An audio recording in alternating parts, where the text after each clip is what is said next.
हाँ जी, आज हम करेंगे क्वेश्चन नंबर 2। एक्सरसाइज है 4.2 एनसीईआरटी क्लास 10th का ये क्वेश्चन है।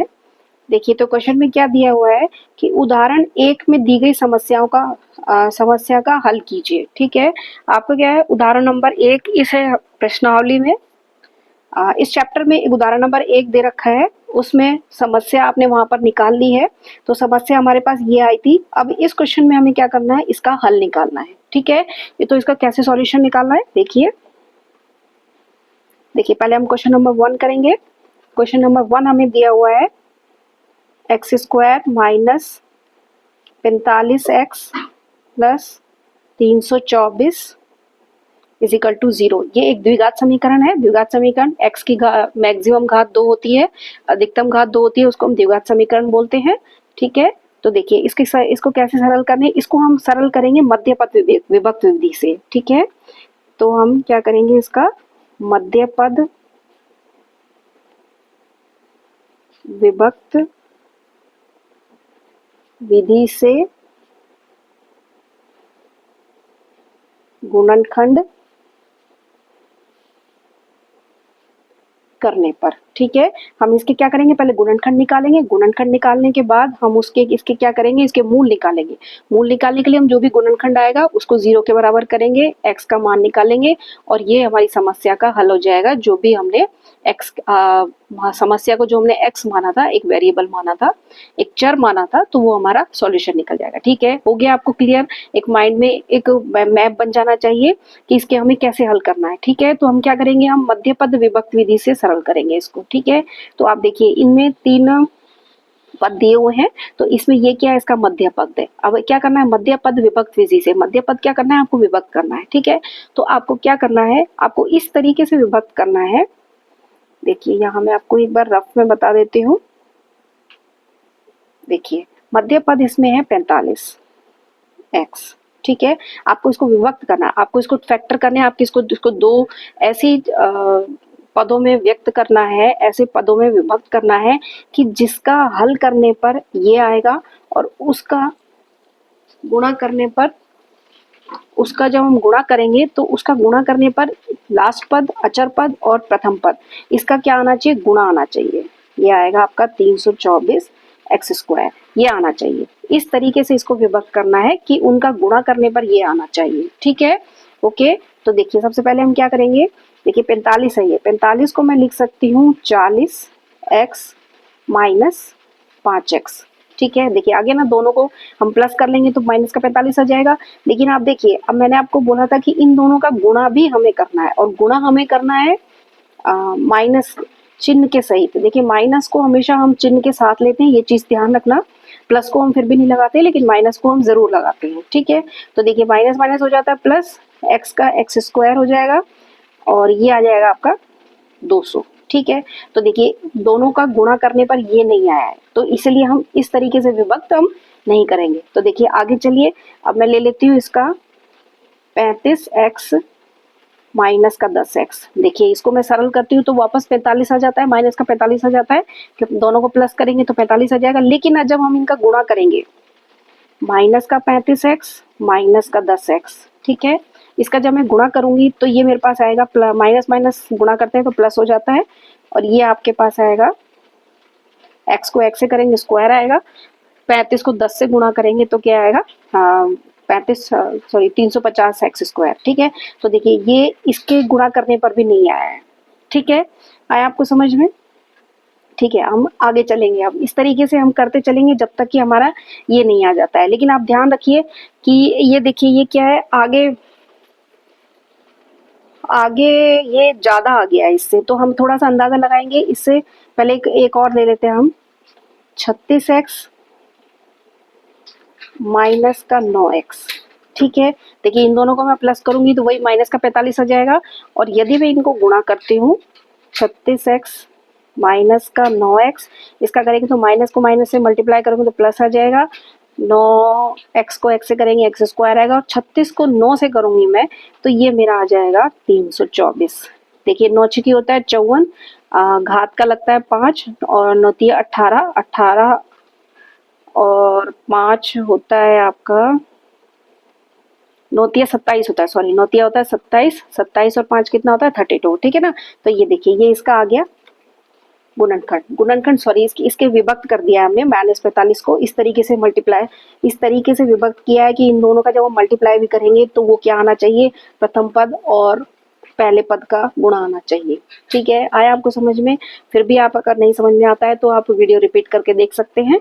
ठीक है, तो अब मैं क्या करूंगी, जो ये इसका मध्य पद है उस मध्य पद को मैं लिखूंगी माइनस का 36x माइनस का 9x।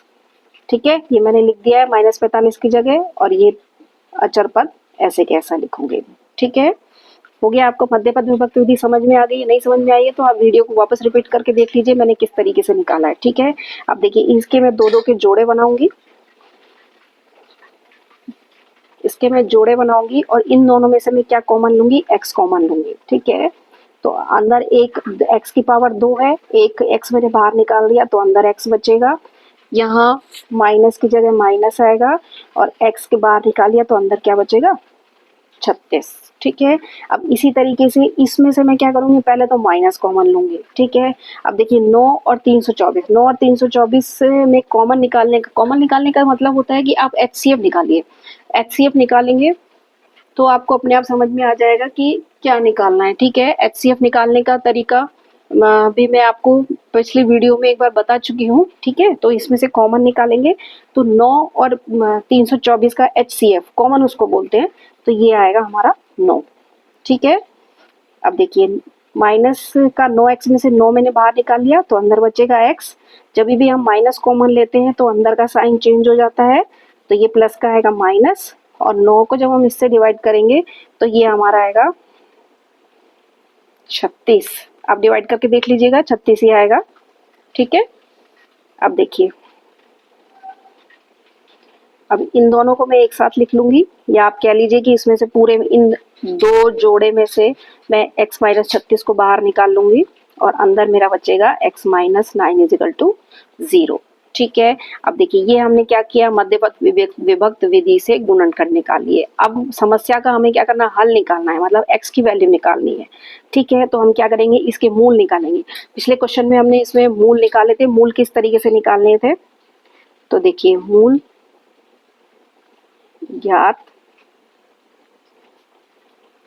करने के लिए, ठीक है, मूल ज्ञात करने के लिए, मूल निकालने के लिए क्या करेंगे, एक बार इसको 0 करेंगे या इसको 0 करेंगे। ठीक है,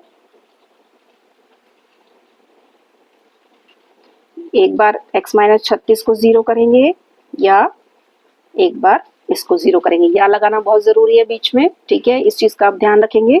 अब देखिए 36 का मैं पक्षांतरण कर दूंगी उधर, तो ये 36 आएगा, 36 का या की जगह या लिखेंगे, और इसमें से मैं 9 का मैं उस साइड पक्षांतरण कर दूंगी, तो x की एक वैल्यू आ गई 36 और एक वैल्यू आ गई 9। ठीक है, 2 आ गई है। तो ध्यान रखिएगा इस क्वेश्चन में हमने x जो माना था वो था शायद कंचे वाला क्वेश्चन है ये। ठीक है ना, तो इसका आंसर आएगा 9, एक 9 आएगा और एक 36 आएगा। ठीक है, ये इसका आंसर होगा। ठीक है, ओके, आपको फर्स्ट क्वेश्चन समझ में आ गया होगा। इसी तरीके से हम इसका सेकंड क्वेश्चन करेंगे। ये देखिए आपका सेकंड क्वेश्चन इसमें है, सेकंड क्वेश्चन आपका मैं यहाँ लिख देती हूँ। ये देखिए सेकंड क्वेश्चन हमारा दिया हुआ है, सेकंड क्वेश्चन है हमारा x square minus 55x plus 750 is equal to 0, ये आपका क्वेश्चन है। ठीक है, अब देखिए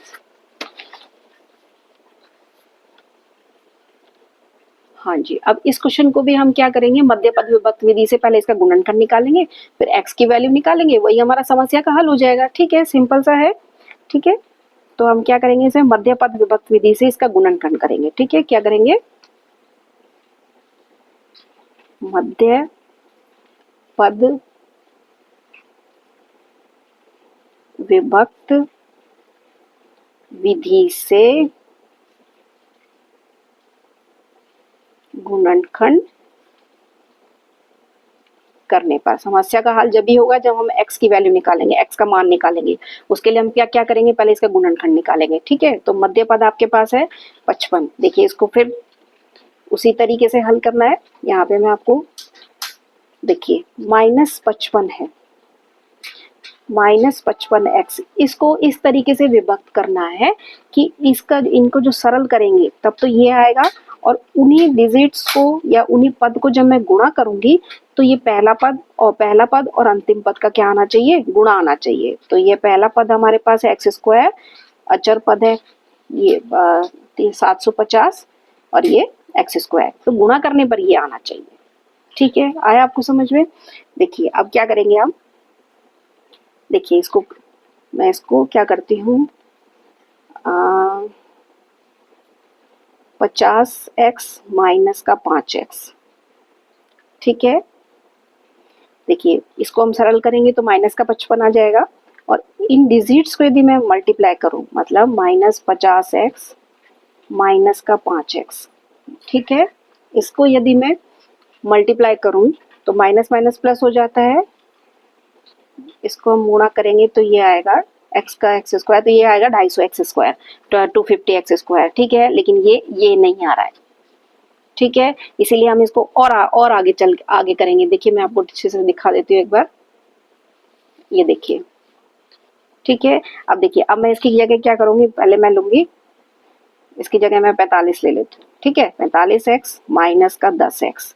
देखिए इसको मैं सरल करूंगी तो यही आ जाएगा, लेकिन हाँ अब आप इसका गुणा करके बताइए मुझे जरा। 45x माइनस का 10x, इसको जब मैं मल्टीप्लाई करूंगी तो ये आएगा 450x²। ठीक है, अगेन ये नहीं आया है। ठीक है ना, इसलिए हम और आगे चलेंगे, इसको और आगे लेते हुए चलेंगे। तो अब मैं इसको करूंगी 35x माइनस का 20x। ठीक है, ये देखिए वापस 55 आ गया, 55x आ गया। अब इसकी इनका जरा मल्टीप्लाई कीजिए, माइनस का 35x गुणा में माइनस का 20x। ठीक है, इसको मैं करूंगी यहाँ पे तो ये x² आएगा, और 31 गुना होता है 70, तो ये आपका आ गया 700x²। अब भी नहीं आया है आपका ये वाला। ठीक है, हम इसको और आगे लेके चलेंगे। क्या है, धीरे धीरे आप प्रैक्टिस करेंगे तो आपको ऐसे ही समझ में आ जाएगा, लेकिन शुरू में एक बार अच्छे से दिमाग में बैठा लीजिए कि इसको किस तरीके से हल करना है। ठीक है, अब आगे देखिए, अब आगे मैं लूंगी 30 माइनस 25x, 30x माइनस का 25x। देखिए वापस करेंगे तो माइनस का 55x आ गया, लेकिन इन दोनों का जब मैं गुणा करूंगी तो ये मेरे पास आएगा x², 0 और 750। ठीक है, ये आ गया ना, देखिए ये 750 आ गया है आपका, ये देखिए आ गया 750।